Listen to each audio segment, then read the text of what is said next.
What's up guys, and welcome back to another episode of the Realistic Career Mode. It's episode number 88, and we start this off by seeing that Pedro Porro's development plan has officially completed. He's grown a rating to 88 overall, and because of that, he's now got the high defensive work rate with a 90 plus stamina he's got as well, 93 it is. I'm now going to convert him to an official right midfield. It's going to take 131 weeks though, and I mentioned before, I really don't understand why for certain players it takes like a ridiculous amount of time for it to happen. I mean, Pedro Porro's secondary position is already right midfield. That's a secondary position he's got listed in his player profile. So I don't know why it would take over 2 years for that to be completed. I really don't understand that, as Fagir agrees talks with Leicester City, and finally we're going to manage to sell the Denmark striker to Leicester City when the January transfer window opens. But that is something I think that EA do need to address for next season, for next year, and adjust in next year's FIFA as well. As I mentioned many times before, the development plans and changing position, that is my favourite aspect of FIFA Career Mode this year, and I've mentioned many times before, as much criticism as EA get for neglecting career mode, this has been something we've wanted for a long time and have not let us down. But I think if a player has that secondary position, it shouldn't take it as long as that for it to become a primary one.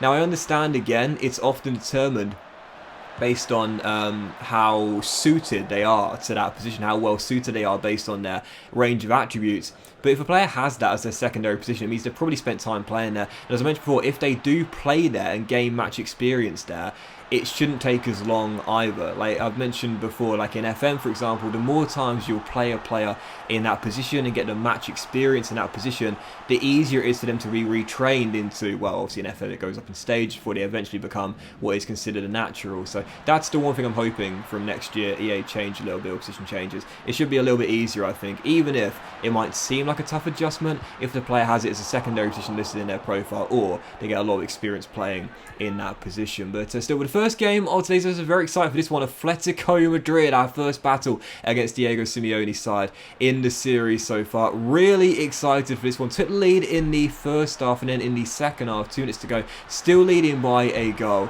Oh man, oh man, oh man, oh man. I'm going to say it every single time you get to goal, so expect me to say it around 30 times this season. £170 million and worth every single penny. A ridiculously pricey transfer, the most expensive of the series so far, but he bags our second goal, converting across into the middle as Ansu Fati wraps the points up with a minute of normal time to go. Barcelona 2, Atletico Madrid 0. The winning run continued, the unbeaten run continued in La Liga. Haven't lost since the opening day. And a big 3 points there against a side that we know will be competing with for the title this season. So delighted with the win. Dembele and Fati, the goal scorers. And following that, we see that Sesko is going to go as well. Sesko's going to join Fiorentina when the January transfer window opens. So Sesko's going to go. Fagir is going to go, and as we know, Sterling and Botman have also agreed transfers away from the club. Sadly, Thiago Moraes' move to Celta Vigo fell through. We've got 4 players leaving when the January transfer window opens for what we're looking now, about 150, 160 million pounds. That money is going to be coming into our bank balance at around the start of January. And don't forget, we've got around 25 million in the budget that we left over from our summer transfer window deal. So we are going to have over 150 million, well, theoretically, over 150 million pounds to play with when the January transfer window opens. And I've got to say, for all the big signings we made in the summer, spending over £500 million, beginning to transition with this Barcelona team, I'm just as excited now for the January transfer window. I've got some targets in mind and I'm very excited for the window to open. I'm already thinking about the players on my shortlist right now and wondering which player I want to bring into Barcelona in January the most. For the second game of today's episode though, match day 3 in the Champions League against PSV Eindhoven away in the Netherlands, aiming to keep our 100% start going, and we took the lead after Cucurella kept the ball in play with a sensational back heel, and then bang, Pedro Porro. When you talk about shot power, that shot power, the goalkeeper had to watch it on the replay. He actually dived out of the way of the ball. I'm not surprised. Would have broken his hand. Pedro Porro with another goal. He's been sensational to start the season off. And whilst Fati might have been our signing the season so far and our best player, Moise Kean probably the second best player right now, Pedro Porro has been absolutely brilliant so far on that right hand side. He scores our first, opens the lead in 36 minutes in. This was glorious. Moise Kean with another, our second highest scorer to begin the campaign off. What a lovely delicately placed bent effort into the far corner. I love those finishes like that. You saw two completely different opposite goals in the first half. Pedro Porro's was raw shot power.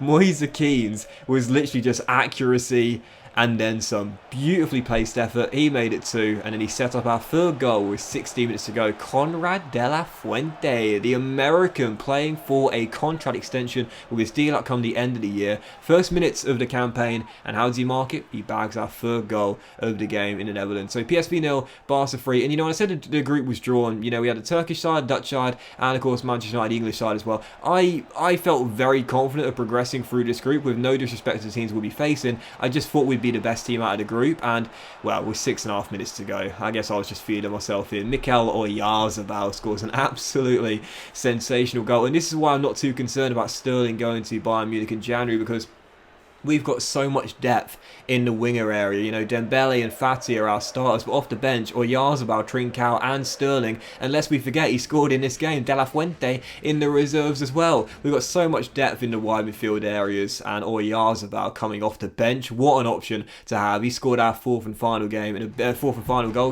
in a big victory there in the Netherlands, and that means 100% start continues. 3 wins in our first 3 games, 9 points on the board already, and we're 1 win away from qualification with 2 games to spare. Exactly what I was hoping for to begin the campaign off in Europe. So for our 4th game of today's episode here, going back to matters in La Liga, but staying away from home, going to Valencia to take on the boys from the Mestalla here. And after a very tough first half, I couldn't really create too many chances, which is rare for me with this Barcelona side, with the attacking pieces we've got. We got one good one in the second, and it fell to the right man. Ansu Fati cutting in from the left and scoring with his right to make it 1-0, and there were 24 minutes to go. Gotta be honest here, I thought I totally messed this one up, but I didn't. Dembele running through one-on-one, tried to round the goalkeeper, took it a little too far wide. Maybe the conditions weren't the best suited for rounding the goalkeeper there. Slipped a little bit, but got back onto his left foot, and that's the great thing about Dembele. He's such a 2-footed player, so left foot or right foot doesn't really matter. Finds the back of the net, makes it 2-0, and extends our lead. With 60 minutes to go, though, I would gift Valencia a goal. Sam Greenwood, now playing for Valencia, makes it 2-1. Gives the hosts a glimmer of hope and a route back into the game after I tried to pass out from the back there, which I'll always do. Unfortunately cocked it up, but thankfully the goal was nothing other than a consolation in the end for the hosts, as we maintain our unbeaten start in La Liga with a 2-1 victory there away at the Mestalla. And that was the warm-up for this one. Yes, our 5th and final game of today's episode. This was the one I was most excited for. Sorry, 4th and final game today. This was the one I was most excited for. Real Madrid away at the Bernabeu in our first El Clasico of the season. We're still playing catch-up to Villarreal. Off to an amazing start. 23 points on the board already. We're 1 point behind them right now. And heading into this game at the Bernabeu, 5 points clear of our El Clasico rivals. And like I mentioned before, now there's no Messi, now there's no Ronaldo. El Clasico are going to feel so different when they come around during the regular season. How is this one going to be with our first one as Barcelona manager? Well, the excitement was real. And when I look at the fixture list at the start of every single season, I'm sure you guys are the same. I look for the first battle with our main rivals. When I saw this one, and when it was coming, I was like, okay, I want to go into it in good form, feeling confident. Hence the game, I was feeling confident indeed. So right from the very first whistle, I was in attack mode, testing Courtois early. Great save with the Belgian to deny Fati as it was still 0-0, and then 15 minutes in, what a stop here from the former Chelsea goalkeeper. Cucurella with a lot of shot power, gets a lot behind the ball with the Belgian, pushes it away for a corner, but fortunately from that resulting corner, we whip it in with Dembele, and who's there to head in from close range? Moise Keane. Bullet header from our number 10. Nothing Courtois could do about that one, and Barcelona take the lead in the first half where we've been in control. There was very little to report though in the second half. It was about keeping our concentration. Real Madrid were coming forward, weren't able to break our back line down. I was just trying to stay as disciplined as I could and not overcommit bodies, and with 15 minutes to go, desperately trying to get the ball back off the host here. Just couldn't get the rub the green with a deflection. Eventually the ball was played through to Heung-min Son, and if you've been watching me for a while, you'll know this guy is one of my arch nemesis. He always seems to score against me with Spurs, and now in the game he's joined Real Madrid, followed me to Spain and got the goal against us in the El Clasico. Typical. The Korean with the finish, great finish too from the former Spurs man, makes it 1-0, puts Real Madrid back on level terms, but in a frustrating game which we really should have won. The reason why we didn't is because of Real Madrid's shot stopper. Courtois with another amazing save. Lovely build up in the dying seconds of the game. De Jong sent forward, but what a save from the Belgian. Man of the match in this game, no doubt about it. Made sure that Real Madrid at least get a point in this one. 1-1 the final score in our first El Clasico battle at the Bernabeu. Not a bad result, all things considered. When you look at the league table right now, we remain in second, but Villarreal, I can't get over this. 8 wins in their first 10 games, only 2 draws and 0 defeats as well. We're playing catch up right now to the lads from Villarreal. But that will end this episode of the Realistic Career Mode, guys. A big thank you for watching. Hope you have enjoyed it, and if you have, then please do drop a like. Much love to you all. Have a fantastic day, and I'll see you for the next episode of the Realistic Career Mode, featuring a chance to qualify for the knockout stages of the Champions League very soon.